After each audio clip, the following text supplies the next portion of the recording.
আমাদের এখানে প্রত্যেক রবিবার এবং বৃহস্পতিবারে একটা হাট বসে, গ্রামীণ বাজারে, মানে সবজির হাট। সেখানে গ্রামীণ সবজি প্লাস গ্রামীণ যে হাট রীতিনীতি আছে, সপ্তাহে 2 দিন হাট হয়। তো আমি বাজার সদাই করলে এখান থেকে করার চেষ্টা করি, কারণ এখানে ওই গ্রাম থেকে আসা টাটকা সবজিটা পাওয়া যায়, তুলনামূলক শহরের থেকে দামে কম পাওয়া যায়। তো আজকে হচ্ছে গিয়ে সেই হাটের দিন। তো আমি একটু হাটের ভিতর ঢুকি এই বাসের দিয়ে। মোটর সাইকেল নিয়ে অবশ্য ঢোকাটা একটু কষ্টকর, তারপর যাই দেখি। এই আসতে ভাই, মেয়েটা দিয়ে না আবার। এই যে এই পাশে হচ্ছে পানের সেকশন। আস্তে আস্তে ভেতরে গেলে সবজি টবজি সবই আছে। এই যে সবজি সবই আছে, মানে এই সেটটা হচ্ছে পান বিক্রি করে। এই এই হাটগুলো দেখলে ছোটবেলার সেই গ্রামের কথা মনে পড়ে, যে দেখেন গ্রামীণ পুরুষের স্যান্ডেল বিক্রি করে, তারপর গ্রামের বিস্কুটের দোকান।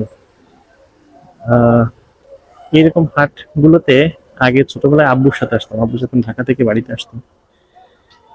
তখন হচ্ছে এই হাটগুলোতে আসা হইতো। এই পাশে আবার কাপড়ের দোকানও আছে। তো একটা হাটের ভিতরে কি নেই বলেন, সবকিছুই আছে। তেল, কাপড়ের দোকান, স্যান্ডেলের দোকান, বিস্কিট, তারপরে এই যে পাশে ফলের দোকান। এটা হচ্ছে প্রত্যেক রবিবারে বসে আমাদের এখানে, মাগুরা নতুন বাজার। এই যে পাশে পালং শাক, কিন্তু এটা তো শীতকালীন সবজি, এটা এখন কি করতেছে। এই যে সবজির মার্কেট শুরু হয়েছে এই পাশ থেকে। এই যে এইরকম দোকানগুলো কিন্তু গ্রামে এখনো আছে, এবং এই হাটগুলোতে ছাড়া এই দোকানগুলো দেখা যায় না। এই যে মশলার দোকান, এই যে এই সবজিগুলো সব নিজের ক্ষেতের ক্ষেতের সবজি, এগুলো সব ক্ষেতের। আর হচ্ছে গিয়ে এই যে দোকানগুলো ম্যাক্সিমামই হচ্ছে নিজেদের ক্ষেতের সবজি। এবং এখানে এরকম ভাবে প্রত্যেক সপ্তাহে 2 দিন এই যেখানে মিলও আছে, এখান থেকে একদম টাটকা সরিষার তেলও পাওয়া যায়। তো এই বাজারটা হচ্ছে গিয়ে, আমি এখান থেকে বাজার করি, তবে এখন বাজার করবো না, রাত্রে আসবো। এখন একটু বেশি ভিড়, রাত 11টা পর্যন্ত থাকে। সাধারণত গ্রামীণ বাজার কিন্তু সন্ধ্যার পর পরে উঠে যায়, কিন্তু এটা একটু শহরের ভিতরে হওয়ার কারণে এটা একটু দেরি করে ভাঙে। তো এই যে যত সবজি দেখতে পাচ্ছেন সবই কিন্তু গ্রামীণ সবজি, আর আড়ত থেকে খুব কম আসা।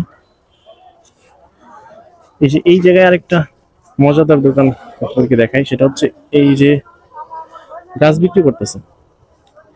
মরিচের গাছ আছে, শাক গাছ আছে, বেগুন গাছ আছে।